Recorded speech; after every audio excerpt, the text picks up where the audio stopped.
What is going on, everybody? Welcome to the finale of my Studs and Duds series from 2020, the most comprehensive weekly NFL player review series on the internet. A couple announcements before we get started. Number one, a lot of you guys are going to be wondering about updates for my custom Madden rosters with all of these transactions underway for the 2021 season. I am beginning the process of working on that. The official roster that I'll be working on is going to be the Xbox One on next gen. I'm hoping to have a team that can update those transactions for current gen and for the PS4 roster as well. So there's a little update on the plans there. I also want to let you guys know that not long after this video goes up, I'm going to be launching a new series on my Twitch and on my secondary YouTube channel that is TFG Plays. I'll drop those links in the description below. But I'm going to be doing a Houston Texans blow it all up, quote-unquote, realistic rebuild and a potential rebrand of that team with all the problems with the ownership there. So I'm super excited for that. It's going to be my first series on next gen. And I'll be tweeting out an official stream time there from my second Twitter account at TFG Plays. But look out around 4 o'clock Eastern for that. Okay, thank you for hearing me out. Let's get into the Studs and Duds finale. This is going to include Week 17 for every team, although there's just a few standout players there from Week 17. So it's a short list, and then we go through the 14 playoff teams in order of when they were eliminated. So let's go ahead and get started.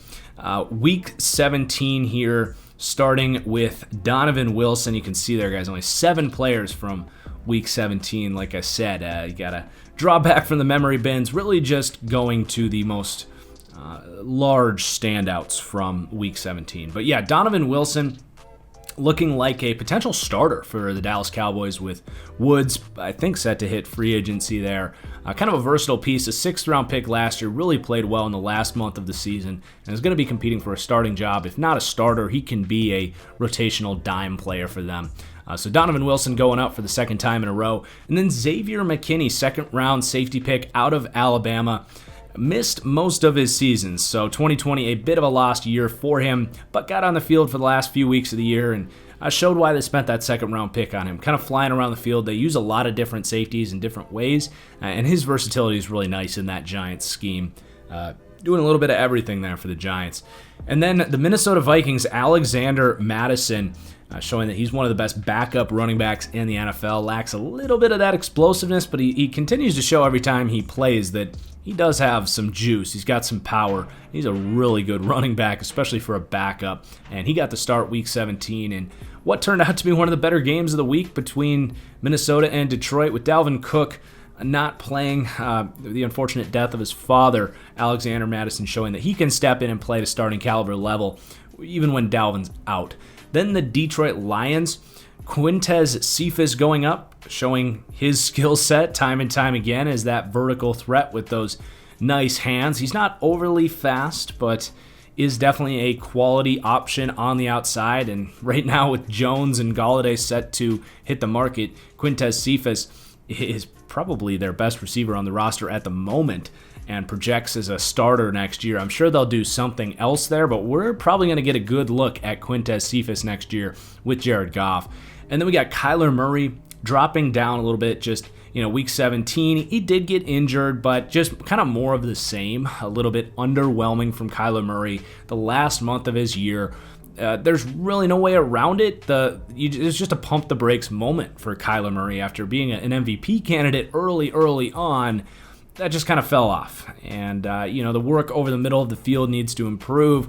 The overall processing, the comfort in the pocket. There's just a lot of stuff with Kyler Murray that he can work on. I think he will work on. So I do believe in Kyler Murray, but I think this is warranted. Just a little drop for Kyler. And then Drew Lock, a little boost. And it's not like I fully believe in Drew Lock or anything, but he did play well down the stretch. Played well Week 17 as well.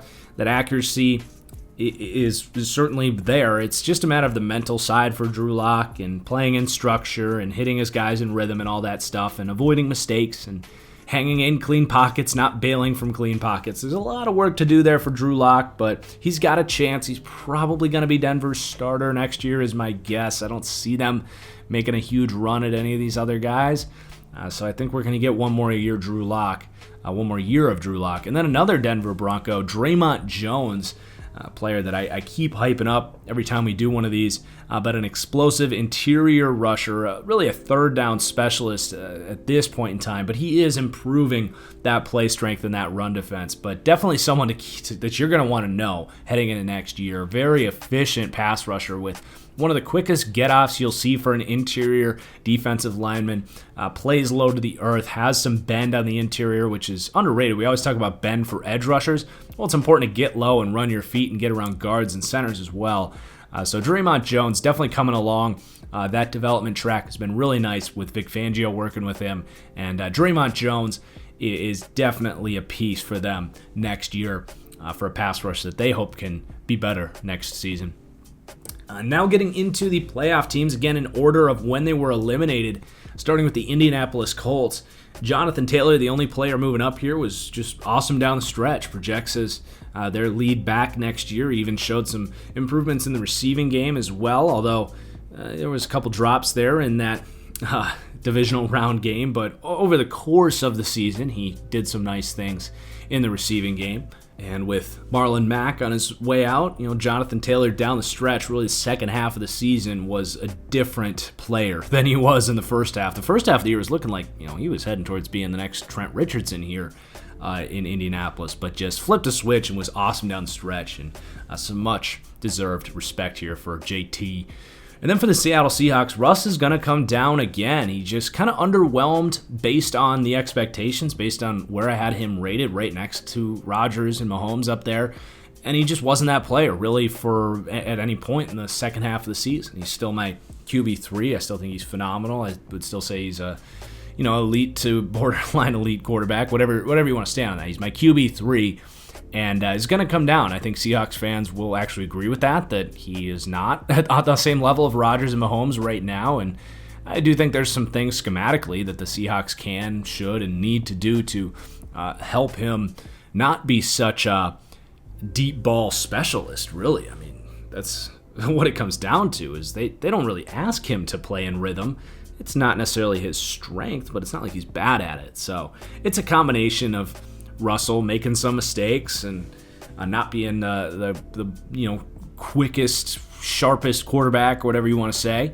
But a lot of it is scheme too. But he is coming down. And the same with Jamal Adams. This was mainly about him and the breadth of work on his entire season. But again, in the week 17, and he is not a phenomenal cover safety at this point in time in this system. I do think he'll go to the lab, he'll improve his coverage over the offseason, and can get his name back into the respects of the top safeties, or really like the top 3 safeties in the NFL. But yeah, I still like Jamal Adams for the future. I still have him rated very nicely, but pretty inarguable that he struggled in coverage this year. Not quite the player he was for the Jets the year before. Then we've got the Washington football team. And they had an exciting run here, getting into the playoffs and almost knocking out the Tampa Bay Buccaneers. Almost is a strong word. They played the Bucs much better than myself and many expected. And a large part of that was Taylor Heinicke's performance, earning himself a pretty significant 2-year contract for a guy that's only played about 5 quarters of football. But he was great against this suffocating Bucs defense, and it wasn't just like fluky stuff. Like, he was making plays with his feet, he was eluding sacks, he was creating out of structure, but he was also dropping dimes down the field with good ball velocity in structure. So there's definitely something there. He's not your typical backup that just doesn't have the physical talent. He's got some nice physical talent, and if he puts it all together mentally, they may have just found a super diamond in the rough here, and that's what they're hoping with that contract. And if it does work out, what a freaking bargain that contract's going to be. But it can only go up so far for one game, even if it was a playoff game against the eventual Super Bowl champs. Excited to see what Taylor Heinicke's future holds, and if this 63 is just the beginning of a massive ascension. Then we've got Morgan Moses going up +1, an underrated veteran season for both him and Cornelius Lucas, who proved to be a phenomenal free agent snipe by the Washington football team. He was actually one of the highest rated pass protecting left tackles in football this year. Morgan Moses, one of the highest graded run blocking right tackles in football, having his best year, paving the way for the run game here, using that massive 330, nearly 340-pound frame there for Morgan Moses. He's one of the stronger tackles in the league. That lack of foot speed can occasionally show up in pass protection for Moses, but ultimately this is a pair of veteran tackles that project nicely as starters next year that are an underrated group for ultimately an underrated offensive line for the football team. Then on the defensive side of the ball, Montez Sweat really coming into his own. This is exactly what I thought he needed. Was a nice spot to learn from a good coaching staff, get used as that 4-3 defensive end, and they have really capitalized on him and his strength and speed and tenacity to be one of the best run defending edge players in the league. And he has been a decent pass rusher for them, but I think the beginning this is just the beginning for Montez Sweat. He has long, strong arms, get off, speed, power. It doesn't always translate as a pass rusher, but I'm starting to believe much more in Montez Sweat that he can, excuse my phone there, that he can turn this thing into a really nice pick for the football team and be that nice combination of power as a rusher and strength and discipline as a run defender. So stock up for Montez Sweat heading into next year, as it is for Jeremy Reeves, a definite sleeper player here, a safety that stepped in as a free safety for them, showed some range, showed the ability to make some plays in space, and just another total under-the-radar gem for the football team, and a guy that's going to compete for, if not starting reps next year, a guy that can compete to be that sort of dime rotational safety here, and someone to certainly be aware of, especially if you're an NFC East fan or someone playing the football team. He's going to be out there making plays next year. Then the Tennessee Titans, Nate Davis going up, your mauling right guard here. He has actually made some strides as a pass protector too. Now, I will say that is a weakness of his game, but that get off is exceptional for him. He comes in at 6'3", gets that leverage, and is a big part of the run blocking that paves the way for Derrick Henry. Now, you see this team get into traditional third down sets, and that's when you see some of those weaknesses show up from Nate Davis. But he's working on those weaknesses to his credit and coming into his own. As a guy that was drafted as more of a raw player, definitely projects as the starting right guard for the Tennessee Titans next year, and they can see if Isaiah Wilson can play right tackle, because I thought Wilson was potentially going to be an upgrade to Nate Davis at right guard this year, but I think Nate Davis is holding on to that job for the foreseeable future. Then we got A.J. Brown going up here. The biggest thing with A.J. Brown that stood out Week 17, wildcard weekend, was starting to really win some of those vertical balls, those jump balls, the red zone opportunities, and that's kind of the missing piece from A.J. Brown's tape, I would say. He's definitely got it in him physically. But the ability to show that ball tracking ability down the field, to be that traditional perimeter player and be that red zone threat and win some of those contested catches. Not so much, he's got a step on a guy in a crossing route and he has those strong arms to reach out and grab it, because in a contested catch sense of the word there, he's phenomenal. But when it comes to like winning jump balls and tracking the ball outside, that's the last piece of A.J. Brown's game that's going to help him become what he wants to be, as the best receiver in the NFL. And if he consistently does what he did the last 2 weeks of the season, not to mention he was injured, it's not going to be too long before he start to be put in that conversation with your DeAndre Hopkins and Tyreek Hill and Devontae Adams.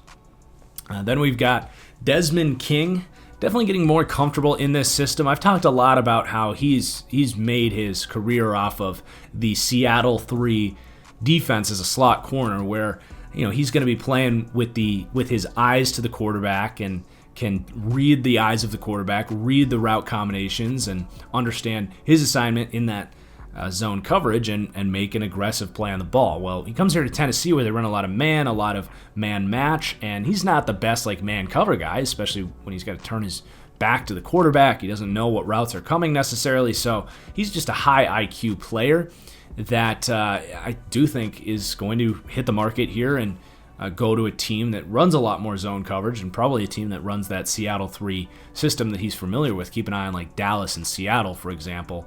But he did come into his own as a run defender and playing much more comfortable, knowing his assignments here, as he was a trade deadline acquisition for the Titans and took some time to get up to speed, I think, in a system that he was pretty uncomfortable in. Then we got the Chicago Bears, just one player moving here. They pretty much, the Bears were who he thought they were over the last couple weeks. But Deshaun Gibson really stepping up, being a leader for this defense, that veteran leader. I think he'll probably be playing on his 4th team in as many years next season, but played some of his best football down the stretch as that do-it-all safety for the Bears. Then we got the Pittsburgh Steelers. Definitely a disappointing end to their year. But week 17, Kevin Dotson getting another start there at left guard. It was a 2nd-round pick out of UL Lafayette. Was the running mate to Robert Hunt, and looking like potentially the better player between those two guys. So great scouting for the Pittsburgh Steelers, and they're good with Kevin Dotson at guard. I mean, he didn't get full-time starting opportunity this year, but every time he was in there, he was the strength of that offensive line. And with DeCastro getting up there in age, with Filer hitting free agency, I think they're very happy that they found yet another gem on the interior of the offensive line that they can lean on for next year. Then for the LA Rams, we got Jared Goff moving down, just kind of falling out of LA here. And part of this is he's going to be going to a new system here that's not as well catered to his skill set, but it also just, he didn't play well. It felt like Sean McVay almost wanted to play John Wolford over Jared Goff, but was just too risky to do that. But he's fine. He's a starting caliber player, but just stock is down for Jared Goff. That's pretty much inarguable at this point. Then we get John Wolford is moving up. I mean, he definitely played serviceable, and it's going to be nice to have a guy that, fits this system, is going to be comfortable, and at this point has playoff experience. He was solid against Seattle. I think they would have won that game with Wolford or Goff. I don't think it really mattered. And he's showing that he can be a quality backup on the cheap. Stafford's a guy that does deal with injuries, and if he gets a bad thumb here or a bad back there, you can lean on Wolford for a quarter or even a start. So John Wolford looking like a nice backup. And then Cam Akers, I'm kind of kicking myself about Cam Akers. It's not that I hated him in the draft, I just wasn't particularly high on him. Ended up with a 3rd round grade on him. He ended up going late 2nd, so it is what it is. But I should have liked Cam Akers, especially for all the trash I talk about Florida State's blocking. He's just so explosive. He's got those traits that just punch you in the face. When he's in space, he's frankly more elusive than Todd Gurley ever was here. I don't know if he'll ever be a better running back as a whole. But getting involved in the receiving game, he was the best player on this offense in the playoffs for the Rams. They really leaned on him, and he was outstanding. So he's going up. His stock is definitely through the roof. I imagine he's going to be a hype fantasy sleeper, quote-unquote, guy that you could get probably like 2nd round, and potentially going to be like a top 5 fantasy back next year. I think they're really going to lean into him based on what he showed down the stretch. And then Jordan Fuller going up again. I think he's getting close to reaching his ceiling here. He just, he's a 6th round pick for a reason. He just isn't super rangy and athletic, but he's super smart. He's the perfect scheme fit for what they were doing here in LA, with a lot of 2 high safeties, that bend don't break style, doing exactly what he did at Ohio State. Keep everything in front of you, tackle well, make plays on the ball when you're in a position to, but when you're not in a position, play it smart, and don't give up big plays. That's exactly what Jordan Fuller is. He's a secure, fundamental player with a high IQ, and is just a nice role player as that 2 high safety, kind of like a Duron Harmon is a really good comp for Jordan Fuller, who's never been a full-time starter, but that role player as that 2 high safety, who maybe lacks the range to be a traditional like center fielder, but that's a great comp for Jordan Fuller. Then the Baltimore Ravens, Mark Ingram really just falling off the face of the earth. I mean, he turns 30 and basically loses his starting job before he even got a chance to earn it. And I just don't think he's very good anymore. He's not very explosive. This team had no interest in playing him. He was a healthy scratch late in the season. He's almost guaranteed to get cut here, and I don't even know if anyone's all that curious to see where he lands. I wouldn't be surprised if he retired here. It's definitely a negative outlook on Mark Ingram, but it's just unfortunate for him. Like, it just kind of all fell off the face of the earth this year. Maybe he has a rejuvenation somewhere else, but I would say it's pretty unlikely at this point. Then we got Eric Tomlinson. He was a part of a large conglomerate effort by this Ravens team to kind of reset the ship this year to get them in a position where they could actually win a playoff game. And part of that reason they were thrown off to begin with was injuries. And one of those injuries was Nick Boyle, who's the best blocking tight end in the NFL, who they just extended. Definitely the highest paid blocking specialist in the league. That's not an offensive lineman. But they were missing him down the stretch, and they picked up Eric Tomlinson, I think off like the Jets practice squad. And he came in and was one of the top run-blocking tight ends in the NFL for the second part of the season. So I imagine he's going to get an extension here in Baltimore as insurance, as their third tight end. And they can even get back to running like 3 tight end packages, something they did a little bit of when they had Hayden Hurst. Now, he's not the receiver that Hurst was, but he's a much better blocker. So Eric Tomlinson making a name for himself here in Baltimore. And then we got Deshaun Elliott, was just very stable all season long, played some of his best football in the playoffs. So he's probably starting at free safety next year. There's no Earl Thomas in his prime or anything, but he's a good quality player, not too far off of the things we said about Jordan Fuller. And then we've got the Cleveland Browns. So Baker Mayfield stock is definitely up. I was really impressed by the plays he made on third down. He avoided the mistakes, took care of this team in some really difficult times. Like, he was the backbone of this team while Stefanski had to sit out with COVID, and they go in and win a playoff game. And stock is just up for Baker Mayfield. He's got this it factor about him. I believe in him. And I'd be really excited if I was a Browns fan for the development that he's shown. He's totally weeded out some of those weaknesses from his second season when it comes to poor pocket movement and forcing balls over the middle of the field. And yeah, Baker stock up. And then Michael Dunn, one of the heroes of the divisional round, the wild card round for the Browns. They had Bitonio out with COVID, and people thought that was going to be a huge problem for them. And Michael Dunn was like, hang on, hold my beer. I'm coming in off the practice squad, and I'm going to play good football at left guard. It's only one game here, but he's going to be probably more of a folk legend for the Browns than anything.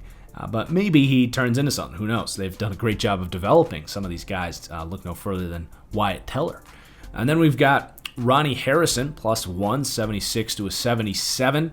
Really nice season. I was wrong about Ronnie Harrison. I thought he was too much of a hybrid linebacker safety to have a true role in the NFL, but a full-time starter at strong safety, and showed some good range, sideline to sideline speed. The tackling was much better, and the coverage was much better. So great trade for the Browns to go and get Ronnie Harrison, and they definitely feel good about him there. And then we'll see if Grant Delpit can step in at free safety next year.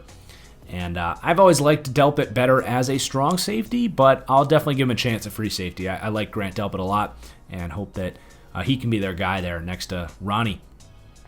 SEC duo with Bama and LSU there.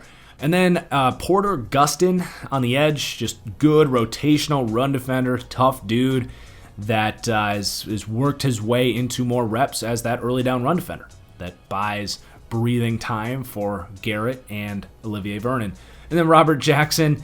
Browns fans might be wondering why Robert Jackson's going up, because it's not like he was good, but obviously rated as a 61 there, one of the lower rated corners out there. You know, he came in and competed in the playoffs, and he held his own at times. He definitely was not good or anywhere close to good, but going to get a little boost, a little recognition for his efforts there for the low-level corner that had to start basically in an emergency.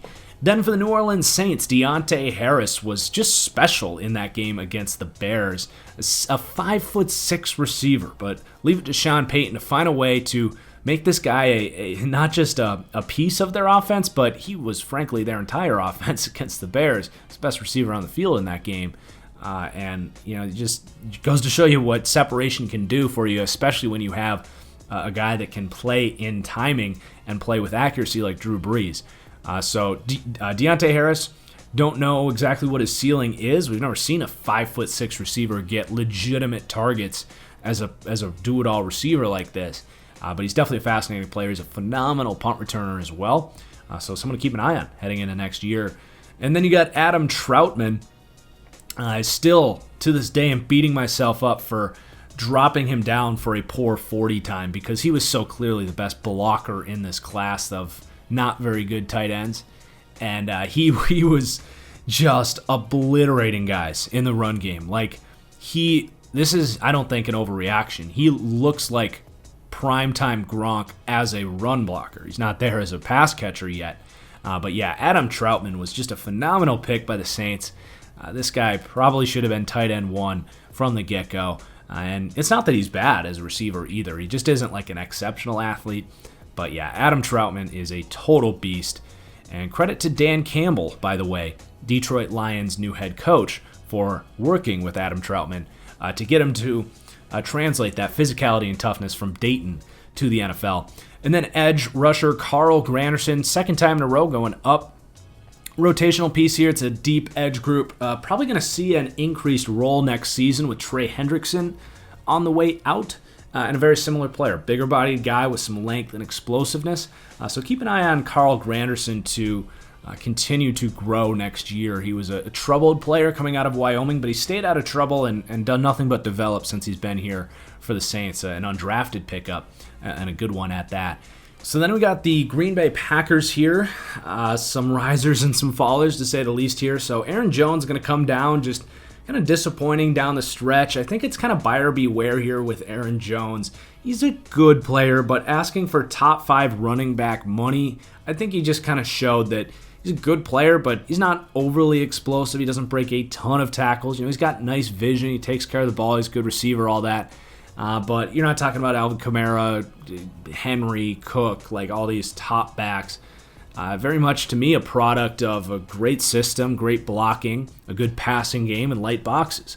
And I would just say buyer beware, whether it's the Packers here or the Dolphins, the Jets. He's a good player, but not someone I'm paying top running back dollar. I wouldn't go much higher than like $8 million. And then Equanimeous St. Brown, after he kind of teased in week 14, week 15, we raised him, just fell off the face of the earth with drops and not coming down with, I would say, should have had it balls over the last 3 weeks of the season.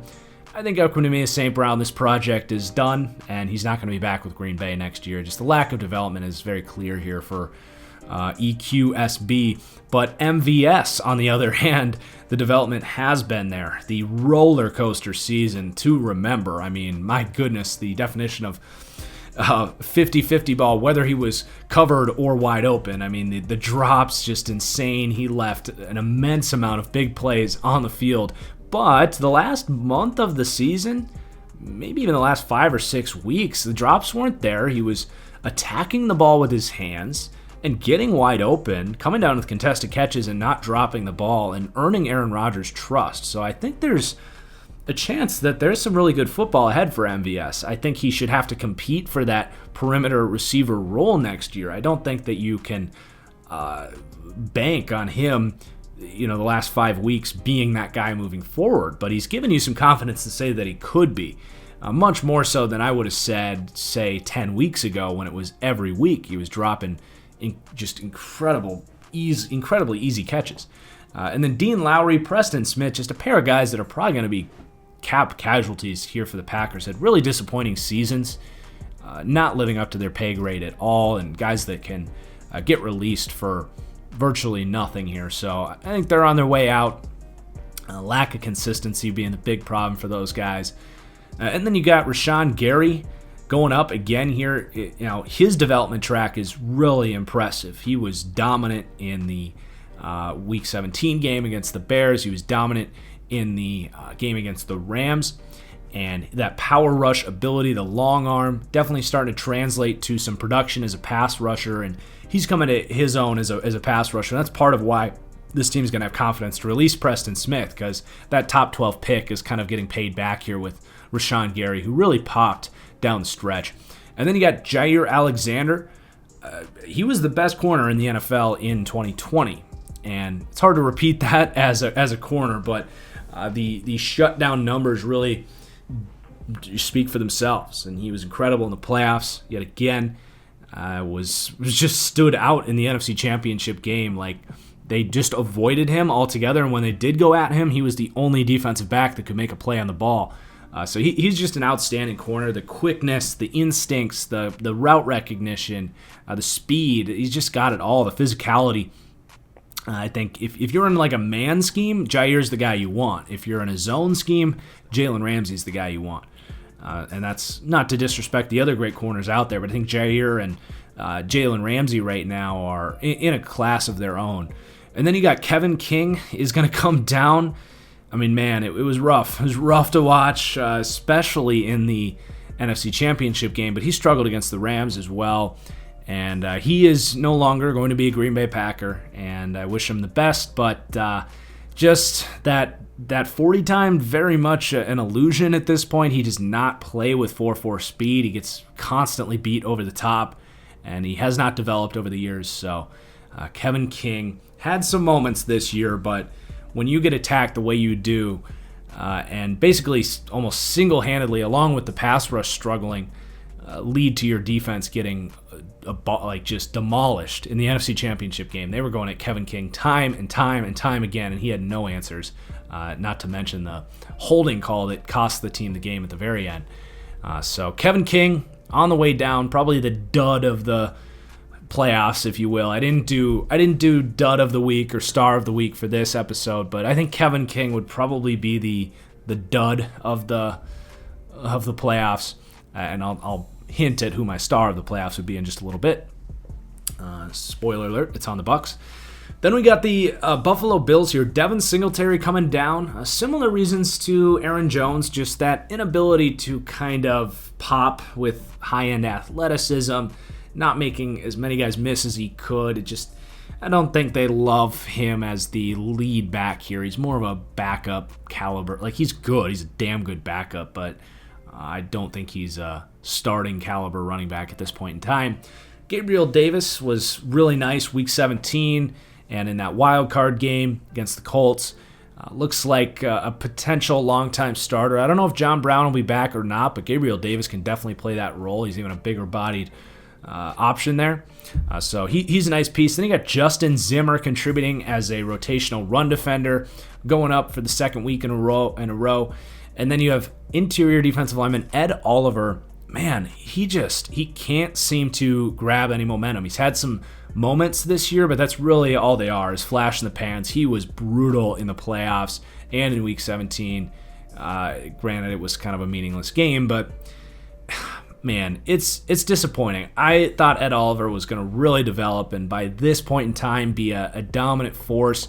Maybe not quite to what Aaron Donald is, but just that athleticism and quickness that he has on the inside, I thought it was really going to translate. But he gets absolutely bullied in the run game. He's a huge liability on early downs, and there's no power to his game. He just, tries to win with quickness. There's occasional bull rushes in there, but man, the development just has not been there from Ed Oliver. It's really disappointing because I thought he was going to be not Solomon Thomas, and it's starting to look more like Solomon Thomas than Aaron Donald for sure. He's not quite as bad as Solomon Thomas, but yeah, that's the Ed Oliver spiel. He's got to be better next year, simply put. Then you got Teron Johnson, +1, emerging as one of the top slot corners in the game. Absolutely. He's an excellent run defender. He had almost 100 tackles this year. I know tackle numbers are stupid. You don't hear me talk about them very often, but for a slot corner, that's pretty crazy. And then Tre'Davious White, -1, just getting beat a little bit too much out there. He's not an elite athlete, so when he does gamble and he loses, it looks pretty bad. He got just roasted by Marquise Brown against the Ravens in one rep. It's just an example, but it's not just that. So Tre'Davious White coming down. He's still one of the top corners in the game, but falling off from that sort of elite threshold. And then we got the Kansas City Chiefs, the AFC champions. Actually, all stock down for the Chiefs. No one really standing out. Mahomes was awesome in the AFC Championship, and Tyreek Hill and Travis Kelce were fantastic, but not good enough to go up. So really just guys on the offense letting the team down. Defense kind of was what I expected. So the offensive line, obviously, Mike Remmers coming down 3. They kind of were fooled by him, who was decent all year, and then come playoff time, he just stunk. He was just awful in the Super Bowl, switching over to left tackle. Andrew Wiley kicking out to tackle here. I didn't realize how bad he was throughout the year, so this was kind of eye-opening to see that he did not have a good season. But obviously in the Super Bowl, my God, he was just Shaq Barrett's son in this game. And then the receivers really disappointing. Mecole Hardman, the lack of development over the course of the season is definitely disappointing from him. He is still just nothing more than a gimmick player. And he's had opportunities too. There's been injuries here. The other guys have not been great. They probably were hoping Mecole Hardman was going to show some growth in the ways that Tyreek Hill did. And it just isn't happening. The ball skills and the route running is just not there. And then Demarcus Robinson, disappointing. He's nothing short of a backup caliber wide receiver 4, wide receiver 5. He was pretty poor down the stretch. And Sammy Watkins, man, he is just the ghost of Sammy Watkins at this point. At best, he's the shell of Sammy Watkins. Someone's going to pay him in free agency, and their fan base is going to get excited about it, but he's just not a good player anymore. He just isn't. He's probably a backup caliber player. So a lot of dropping for the Chiefs, who it's kind of a pump the brakes moment for them after what happened in the Super Bowl. A lot of holes getting kind of exploited on that team. They'll be fine, though. They're Super Bowl favorites for next year, but some of those guys that just went down there were definitely deserving of falling. And then we got the Tampa Bay Buccaneers, the most movement of any team here, no surprise. So Tom Brady's going to go up, playing his best football down the stretch. I actually think that Tom Brady might continue to go up next year as he gets more and more comfortable in this system. I think the physical traits, I did think at a point in the season, I'll stand my ground on that. I did think in the middle of the season, like that Bears game, some of those Saints game, there was some points where he actually looked like that arm talent was falling off. But I had talked about it in Studs and Duds like week 13, 14, 15. He was starting to have some more zip and velocity on his ball. I can't really explain it. Most things Tom Brady does don't make a lot of sense. But come playoff time, like he was whipping the ball around. You'll see for the people that use the Madden roster, that throw power is coming up quite a bit here. But yeah, I actually think Tom Brady's going to play better next year than he did this year, getting more comfortable with this system, having that timing with these receivers. So that's definitely scary to think about. And then Tristan Wirfs, +4. He would be the star of the playoffs. He was just incredible. The Bucs, like, there's so much credit to go around here, and you give Tom Brady a lot of credit and the coaching staff and everything, but the front office for getting Tristan Wirfs here. I mean, for everything Tom Brady does, he needs pass protection. No one's ever denied that, even the Tom Brady truthers. Like, when you take away that pass protection, it's hard for him to do the things that he does so well. And Tristan Wirfs was arguably the best tackle in football this year. If you factor in what he did in the playoffs, I think he was, just independent of position, the best player in the playoffs other than maybe like Patrick Mahomes. So Tristan Wirfs was incredible for this Bucs team. These running backs really came on. Ronald Jones, just being that kind of full steam ahead guy that's going to fight for tough yardage. Leonard Fournette playing pretty well in the playoffs. Playoff Lenny. Going to get a little respect here. I don't think that continues. I think he gets a decent contract to some dumb team. I'm going to make a prediction that the Pittsburgh Steelers sign him, and maybe he could work out there now that I say that. But if a team like, I don't know, the Jets or the Texans or someone signs Leonard Fournette for what he did in the playoffs, I think this was a lot of just motivation for Leonard Fournette. I think he's a player that needs to be motivated, and when he's not motivated, he gets out of shape and he doesn't run aggressively, which you see the talent when he plays hard. So just an observation there with Fournette. And then for the defense, Shaq Barrett getting some of the respect he deserves here, ends up leading the NFL in pressures on the edge. That's just regular season. He was dominant in the playoffs as well. He wants that money. He's going to get it. And I'm curious to see where he comes in. Does he come in the $16, $17 million range, or does he actually get that Joey Bosa money as like one of the top edge rushers in the league? Because over the last 2 years, he's been that guy, despite being a lower caliber athlete and someone that is just 2 years removed from signing as a veteran minimum, basically dart throw free agent. So Shaq Barrett +2, one of the top edge rushers in the game, getting some respect. Devin White was just incredible in the playoffs. Still not like an elite coverage player, but his athleticism, his ability in run defense to just kind of see ball, hit ball, basically, Devin White. Just fly to the ball, show off that sideline to sideline speed, spy the quarterback, rush the passer, just a versatile, athletic monster in the middle of the field. And then this secondary getting some respect as well. I tweeted this out, but the Bucs have a $50 million secondary here, getting paid about $5 million. It's crazy. So you got Sean Murphy-Bunting, who was awesome in the playoffs. He is definitely a more raw, younger player that now at the end of year 2, I think is coming into his own, and he's being asked to play the slot, which is not his natural position. So he's been awesome, just sticking to guys like glue and man coverage, showing off those athletic traits. He's probably a $12+ million player. You got Jamel Dean, who, if he hit the market today, would get paid $15, $16, $17 million, similar like Byron Jones. He is an absolute freak. One of the more underrated top corners in the league. Not going up here is going to be Carlton Davis, but he's at least a $10 million player. Is a big physical mismatch problem at corner. So the corners alone are, $30, $35 million. And then you got Antoine Winfield going up here. What a pick that was in the second round. More credit to this front office. So he's probably, a top, let's just say over $10 million at safety. He's awesome. And then these other two safeties ain't too shabby either. They're definitely both, good role players. Jordan Whitehead, Mike Edwards. Both these guys made some plays in the playoffs, kind of rotating around. And all three of these safeties, super versatile, athletic guys. All these guys can run man coverage, zone coverage, you name it. They tackle. So this entire defense is just insane. And man, the Bucs, they have some navigating to do of contracts and stuff to get this team back together. But with everything I said about Brady kind of getting comfortable in this system next year, and this defense is still young and growing. Guys like White, Murphy-Bunting, Dean, Edwards, Whitehead, Winfield, Davis, like the list goes on and on. Vita Vea wasn't even there this year. Man, this team could be insanely good next year. The roster that they've put together is just ridiculous.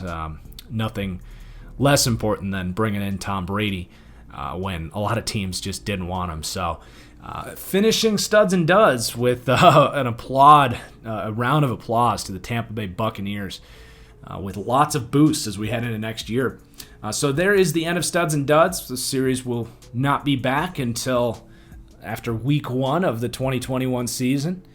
And I hope you guys enjoyed the series. I'm glad I was able to sneak this one in here, even if it was a little later than I expected. Again, guys, if you enjoy my Madden roster side of this, remember that you can donate, contribute to the cause. It's not easy work keeping up with all these transactions and ratings and stuff. So if you enjoy the roster and it adds to your Madden experience and you sat through this video and you want to show your support, you can donate paypal.me/TFGfootball. That is down in the description below. And we'll see you guys later next week. We'll see you this afternoon for my Texans stream on Twitch, which I'm super excited about. So cheers, everyone. Thank you for watching. And 2020 is officially in the books. Peace out.